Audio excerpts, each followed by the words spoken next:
Good afternoon from a very damp, wet Lochaber. I'm staying in Sunart this week, a whole week here, staying on Loch Sunart, just south of Strontian, and this is my fourth day. Had a pretty variable week so far. Had an incredible day on the first day, sunshine, not a breath of wind, so we took that opportunity to go up Garven, which is that monstrous craggy hill in Ardgour. And that was incredible, not a breath of wind on the summit, but a really tortuous ascent. I me's it's verging on dangerous hills like that in Ardgour, the really rugged stuff where the grass, when it's very wet, slips under your feet and comes free. It's been so wet here for weeks and weeks and weeks that, you really see it on the ground. It's usually wet anyway, but very wet just now. And my entertainment in the evenings at the cottage is coming from a pine marten which comes visiting, particularly because I've laced around the windows with peanut butter, so it comes and sits on the windowsill most evenings, and that's just a joy to see. You so rarely see them, really. You only see them now if you do sort of put food out at cottages on the west coast, so that's great to see that. Today though, I am visiting somewhere that I actually came to a couple of days ago, but it was such an amazing place that I wanted to come back, and here I am now on a much damper day than it was 2 days ago at Ariundle National Nature Reserve. This whole area is part of Loch Sunart Special Area Conservation and SSSI, Site of Special Scientific Interest, which covers the whole loch, sort of 20 miles or more west to east, and it goes all the way from the head of the loch just east of Strontian all the way out to Ardmerkin to Benvironment. And it's designated for its rocks, for its woodlands, for its coastal strips, for otters, geology, I've said that already, butterflies, dragonflies, moths. It's a very, very wildlife rich area. And this part of it, which isn't actually down on the loch, it's a bit detached, it's a few kilometres north of Strontian, so it's inland, but nevertheless it's part of the designation. And these are the Ariundle Oakwoods.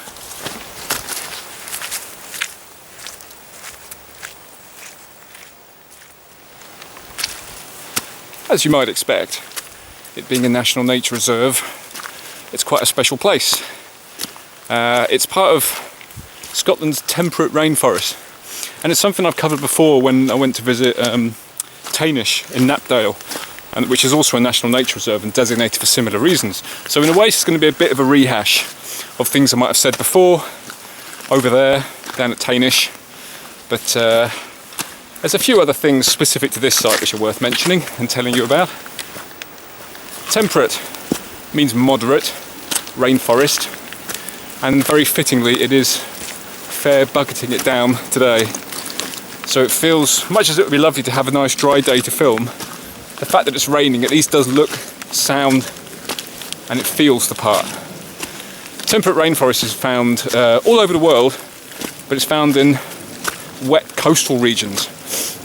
So in North America it's on the Pacific Northwest, down in New Zealand, there's a lot of it in New Zealand, Tasmania, Japan, where else? Chile,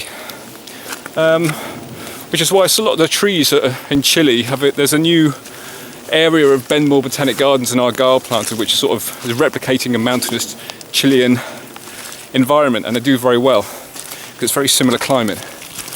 Generally it's found between 40 and 60 degrees above the equator, and I think we, the UK, British Isles, we lie between 50 and 60, so we're well within this band, certainly in the northern hemisphere where you'll find temperate rainforest.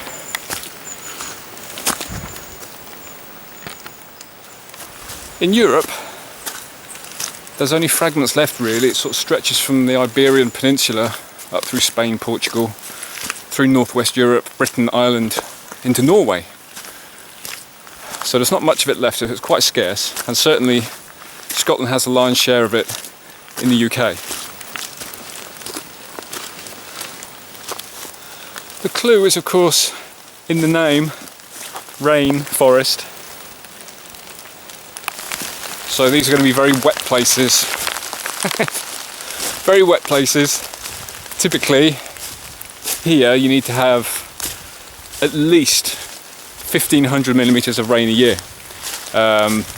If probably more, to be honest. Certainly in this part of Lochaber, the data I saw from the early 2000s, they said it got between 2 and 3 metres of rain, 2,000 and 3,000 millimetres every year. But we're certainly, Scotland is a lot wetter, especially even on the west coast. It's even wetter than it used to be now, sort of 15 years later. So it must be sort of close to 3-4 metres, I imagine, of rain that falls here every year.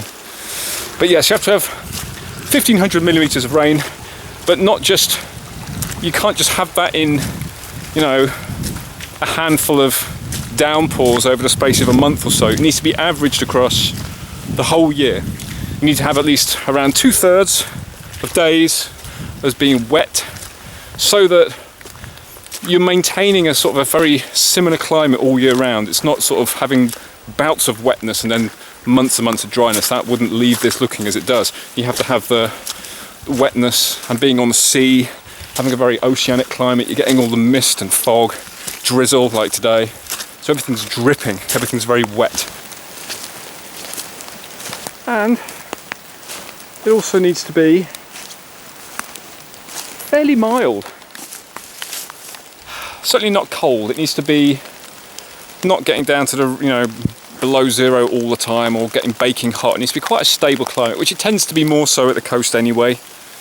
So you're getting this mildness, damp, humid conditions all year round pretty much, even in summer. And you're spared the extremes, apart from extremes of rain, obviously. But it's these very stable, mild, damp conditions that mean that temperate rainforest, and especially the west coast of Scotland, is one of the best places in Europe, if not the world, I'd say, for lower plants, mosses, lichens, liverworts, all that kind of thing. Which is why everything is just covered in moss. These are all boulders, which you wouldn't know it now really, because it can be completely covered. But anything that lies on the ground, like this tree here, give it time, and everything else will start to look like these dead branches here. Everything else will get caked in moss before long.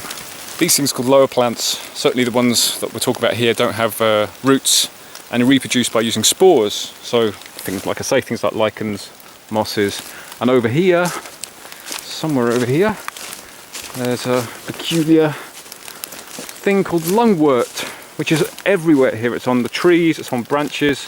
It looks like leaves sometimes, but it's not. So it looks a bit like sort of this cabbagey thing. Quite confusing. But anyway, they're all these mostly very, very green things, hence this wonderful appearance that this forest, these woodlands have. These coastal woodlands, this temperate rainforest, can be dominated by any number of species. You've got hazel, ash, birch, but this is, for the most part, oak. There's mainly 2 species of oak in this country, native species. There's sessile oak and pedunculate oak. Difficult to tell apart, but you know, they've both got the lobed leaves, which you're all familiar with. Leaves like that with the lobes. Let's see that, there you go, an oak leaf.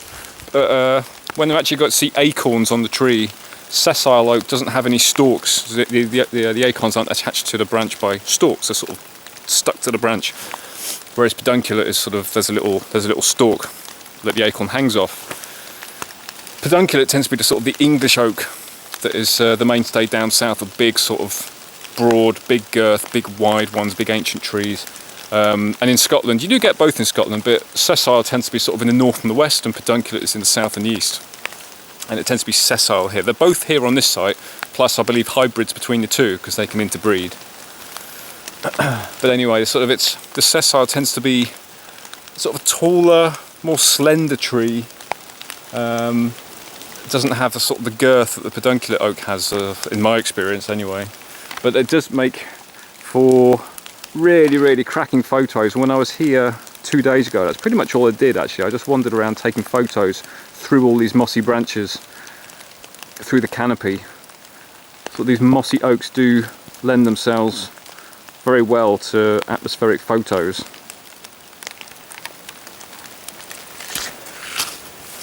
Sadly, there's only fragments left, even here now, around the coast, places like Argyll, Mull, other places, you'll find this kind of stuff dotted all around the coast, but in small pockets. But Loch Sunart is sort of one of the most extensive areas of this native broadleaf woodland left in terms of the temperate rainforest. But even then, it's small, Ariundle, and it feels, you can spend, I mean, like I've spent pretty much a day here wandering around, and I haven't got bored of it. I could explore for hours, but it's small. It's only 70 hectares. I thought Tainish was small over, and that was the woodland, the oak woodland there is 200 hectares. So that's, it's quite big. And the reserve itself is 5 kilometres or 5 miles long and a kilometre wide. It's small. I thought that was small, but this is even smaller. So there's not much of this stuff left, sadly.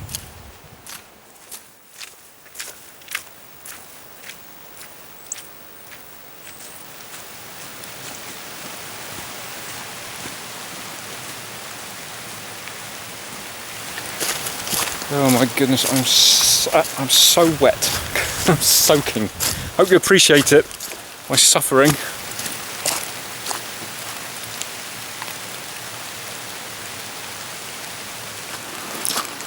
The fact that it's made up in no small part of oak trees makes the woodlands here incredibly biodiverse. They hold a lot of species, although you wouldn't think it today.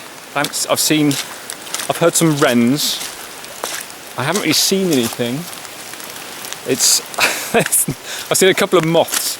You wouldn't think it. Looking around, you wouldn't think this was sort of absolutely teeming with life, but I can assure you it is, because oak trees, more than any other organism in the country, oak trees hold more life, more insects, more invertebrates than any other tree, any other organism.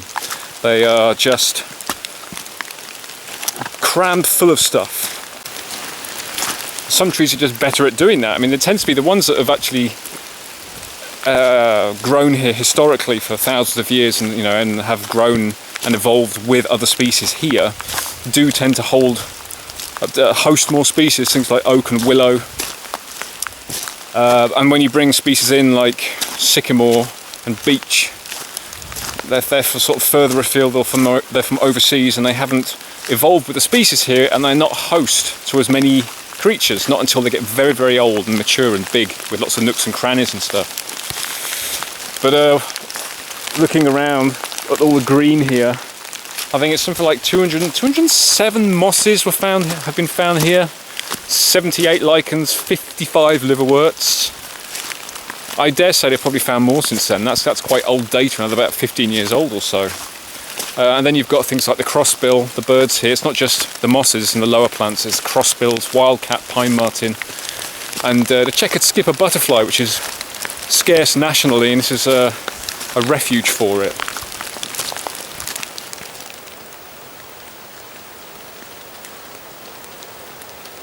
Oddly, as much as all this looks natural, and it looks like it's always been here, is a very well-established woodland, possibly even an ancient woodland, in that it may well have been here in the continuous form since at least 1750 in Scotland. It actually isn't. It's actually not that natural. Apparently it's quite unusual to have such a dominance of oak in an oak woodland. I know that seems a bit bizarre, but even in sort of a natural oak woodland, you'll have a mix of species. So walking around here, I have seen, there's birch, there's beech, rowan, there's other things, there's other trees which are into the mix, but oak dominates here to such an extent, and it's believed it's because it's largely man-made. I mean, yes, it's been here a very long time, but the timber here was favoured for producing charcoal to power furnaces. Around Strontian in the 18th century and early into the 19th century, there's a lot of lead mining, and certainly up in the hills up above here, you can still see the remnants of it. And also iron furnaces as well at Bonor down in Lochaber as late as 1856, I believe. So all of this woodland here was managed in a very sustainable way. It was sort of a precious commodity, the favoured timber for producing charcoal. It would have been coppiced. It's thought to have maybe been coppiced on a 20-year rotation. You know, when well, you wouldn't cut down a tree that big, but you sort of cut a tree somewhere near the bottom, and then it sprouts a new branch, a new trunk comes off. And that's why you see, especially with hazel was always routinely coppiced, and still is to some extent by some people. You know, you cut a tree and you encourage new growth, and then you leave a patch for however long you want to leave it. So in this case 20 years, and then you come back and you've got wood that you can use again. And you go around, you rotate around your site. Sustainable, it's a sustainable use of a resource. And that's what's believed to have happened here, which is why oak is dominating to such an extent. And it's very, very beautiful. As I said, it's very, very beautiful woodland, which feels very old and green and mossy and vibrant and real and earthy, and it feels like it's been here for an eternity. And of course it has, but it has been heavily modified and adjusted by man. There would have been, at one point, I suppose at its peak in the late 18th century and early 19th, hundreds of workers working these forests and the mines. Like I say, you can still go up to the mines. If you carry on the track, the main track that comes through the reserve, it leads up to the old lead mines, and you can see the remnants of what's been left up there. I think in this neck of the woods, that all came to an end around 1818. And like I say, the iron industry fell into decline in the mid-19th century, and then all these woods were no longer needed in that sense. After which point, supposedly, they were used for sheltering livestock, and were sort of would have been heavily grazed and browsed.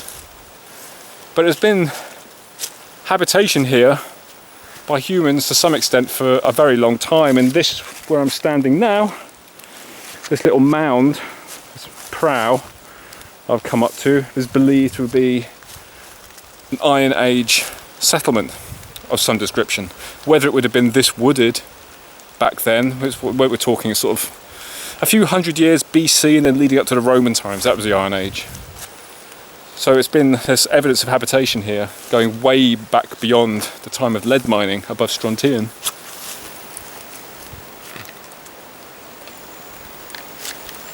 I think it was used for livestock up until about the 1960s, at which point it was made some sort of forest reserve. And it wasn't made a national nature reserve until 1977, so it's quite a few years before it was actually designated and protected. These days it's managed to keep browsing by deer down, so deer will be culled to make sure that, you know, they're not over browsing. New saplings coming up, and livestock aren't allowed in here anymore. And it's quite restricted in terms of where really people want you to go in terms of paths, because it's quite a sensitive environment. You don't want you sort of walking all over the place. But the problem in this woodland, and I imagine other ones, similar ones like this, is that, because you can probably tell it's quite dark in here, and whereas some trees like rowan, I mean there's lots of these little rowan saplings coming through, you see that even they're sort of turning in the autumn colours. Yeah, some more here, mostly rowan up here. I did see somewhere around here as well. Where is it? Yeah, so there's some sort of pine, is it a pine? I think probably coming through as well. And other things are coming through. I mean there's holly over there, you can see, but if you look around you can't see any sort of new trees coming up. It's all just established mature trees that are here. There's not what you'd call an understory. And you've got any woodland, this woodland or any other, you have layers within the woodland. You've got the canopy at the top, of course. You've got the ground layer, which is stuff, the leaves and everything underneath, and then you've got the field layer, which is sort of herbs and grass and wildflowers, things like that. But then you should have sort of the understory of new trees coming through, which certainly there are plenty. Like I said, there's lots of saplings coming through, but you can't see any well-established trees coming through. And certainly oak struggles. I think there was one here somewhere. Yeah, so there is an oak sapling coming through there, but apparently there's not that great a success rate, especially not with oak, because oak needs light. And as open as that canopy might feel just now, it really isn't. It's quite dark in here. And so it's even darker in summer, of course, when the leaves are on the trees. So oak struggles to get through. So a storm, I suppose, would be no bad thing if you get a few trees come down and make up a gap in the canopy. Then you're going to get light in, you're going to maybe get some more oak coming up and coming through.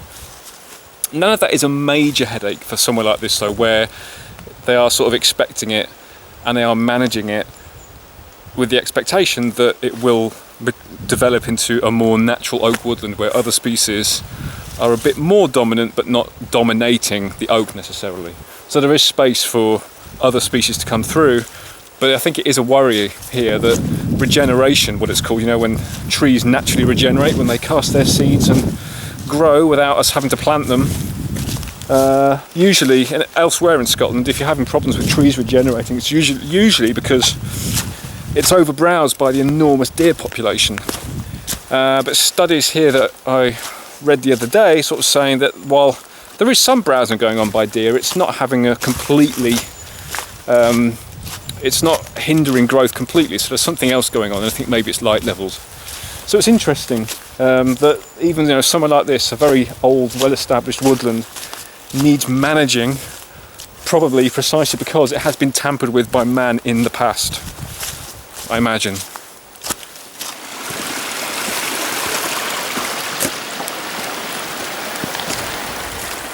Believe it or not, I think it has finally stopped raining. I even saw blue sky just now.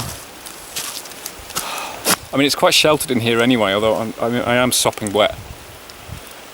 But it's funny when you see the forecast, again, like I always say with the West Coast, the forecast on Friday for the week ahead was rubbish.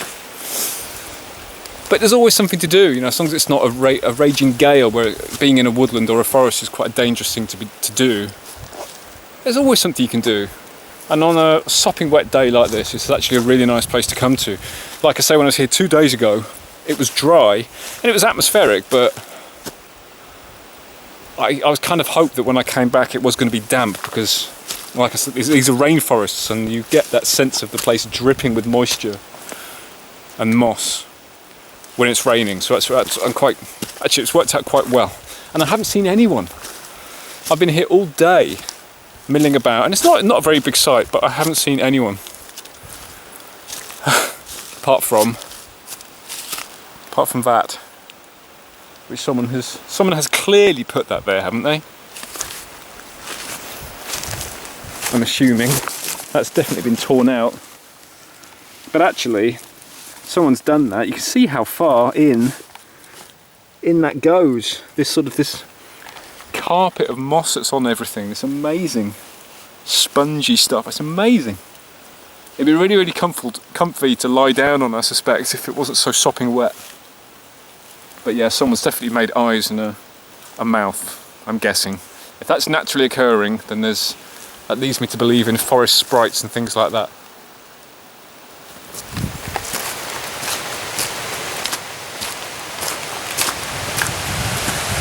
It was Halloween last night. I think walking around a woodland like this, you might get a bit freaked out, find it a bit creepy with all these peculiar contorted trees, the atmospheric moss hanging off them.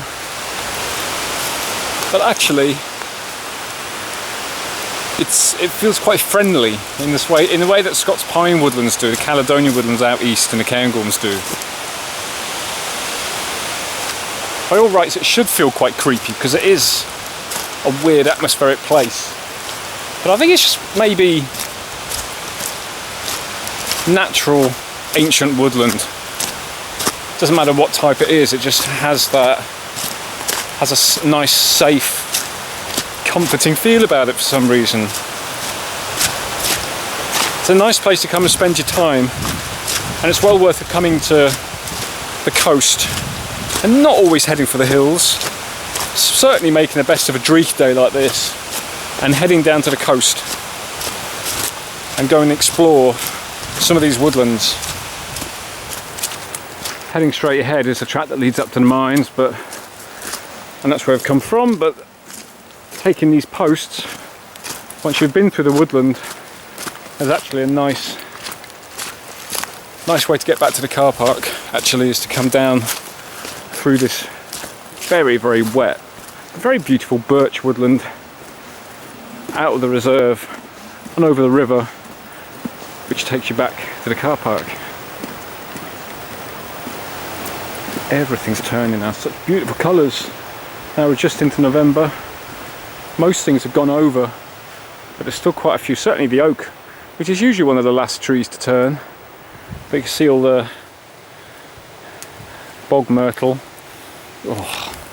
Oh, that smell. Such an amazing smell, even though it's going over now, but that weird sort of eucalyptus-y smell. Oh, that's amazing. So even that, I mean, that's what most of this gold colour is now. It's the grass and the bog myrtle going over.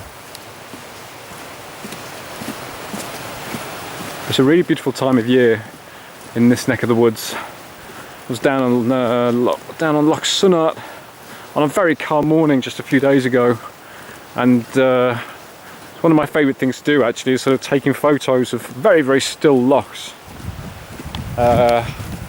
on autumnal days with all the larch, when the larch are turning this time of year. I did it, the same thing on Mull last year at Aros Park, just outside Tobermory.